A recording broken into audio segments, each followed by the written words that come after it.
Magandang araw, ako si Tristan Odalo para sa Newswatch Plus. July 12, 2016 o magsasyam na taon na mula nang maglabas ng arbitral ruling kung saan pumapabor sa Pilipinas o kinikilala ang karapatan ng Pilipinas pagdating sa West Philippine Sea at ipinagwawalang bisa naman ang massive claims ng China sa South China Sea. Pero siyam na taon na ang lumipas, patuloy pa rin ang nagaganap na tensyon sa karagatan sa pagitan ng dalawang bansa. Ang Beijing sinasabing hindi nila kinikilala ang arbitral ruling, pero ang Pilipinas naninindigan na ito ay dapat kilalanin ng international community. Ngayon, nandito tayo sa Strat-Based Forum para kung saan magkakaroon ng pagkakataon ang mga ambassador ipahayag ang kanilang posisyon pagdating sa rules-based order. At kabilang sa mga naimbitahan dito sa forum ay ang mga opisyal ng Kalayaan Municipality sa Palawan. Kasama natin si Mayor Billy Alindogan at si Vice Mayor MP Albayda. Sir, kamusta kayo?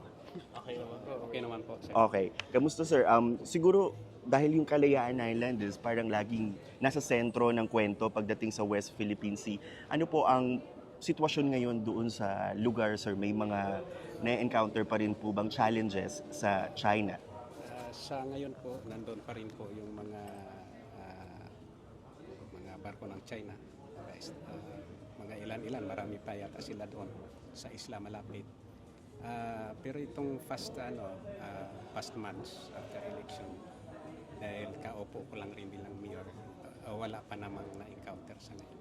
Okay. Pero yung presence, sir, nandun pa Yung rin? presence nandun po, hindi nawawala sa Okay. iba't ibang features natin. Okay. Sir MP, kayo, very vocal kayo sa sitwasyon sa West Philippine Sea, no? Anong pakiramdam nyo? 9 years na pero parang until now yung challenges nandun pa rin. Well, siguro yung pag-change natin ng perspective from owning it into something that the Filipino people should co-create yung naratibo kung paano natin, paano tayo mag-move forward. Yes, we have already looked forward of winning the arbitral case and we have done it.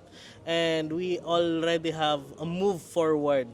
Ngayon po siguro bilang mga Pilipino, we should pay it forward to the Filipino people, lalong-lalo na po sa ating mga magigiting na mamayan ng pag-asa, kung ano ang magagawa ng bawat isa sa atin para po maipaglaban at maisulong natin yung interest po natin sa West Philippine Sea, particularly po sa aming bayan, sa bayan ng Kalayaan. Okay. At sa parte ng Kalayaan Municipality, ano pa yung tinatarget nyo pong gawin para mas lalong ma-assert yung karapatan natin sa West Philippine Sea?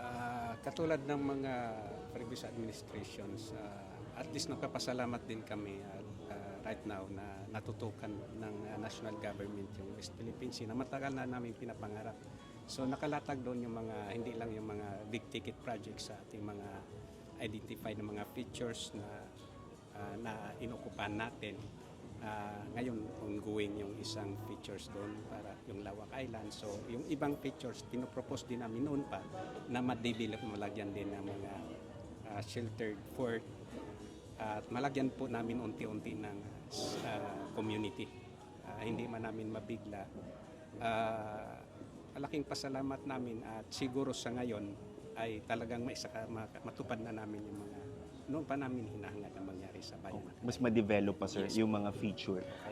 Sige, Sir MPS na lang, anong mensahe nyo na lang siguro, alimbawa sa China na hanggang ngayon, nandun pa rin?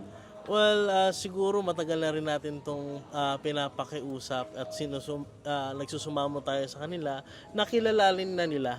The international community have spoken directly and indirectly on how they supported the rules-based order, international norms, and rule of law at ibigay ang para sa mga Pilipino.